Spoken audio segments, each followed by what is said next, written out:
దేవుడు ప్రేమయే ఉన్నాడు. ప్రేమను మించిన ఆయుధం ప్రపంచంలో మరోటి లేదు. ప్రేమ ద్వారా జయించవలసినటువంటి నీవు పగను, కక్షను, ద్వేషాన్ని, అసహనాన్ని, ఇలాంటి క్రోధాన్ని, భయంకరమైనటువంటి స్థితిగతులను అలవర్చుకుంటే అది తప్పు. ముందు మనిషిని మనిషిగా చూడు. అతడు చెడ్డోడైనా, మంచోడైనా, క్రూరుడైనా, దుర్మార్గుడైనా, ఎవడైనా సరే మనిషిని ఎలా చూడు?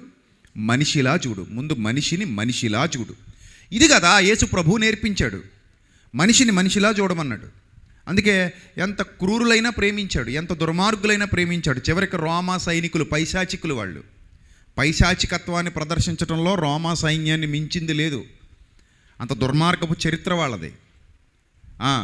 ఈరోజు ఉన్నటువంటి రష్యాలో కొంతమంది ఉన్నారు, వాళ్ళకంటే పాకిస్తాన్లో ఉన్న కొంతమంది ఉగ్రవాదుల కంటే, ఇక ప్రపంచ దేశాల్లో కొన్ని చోట్ల ఉన్నటువంటి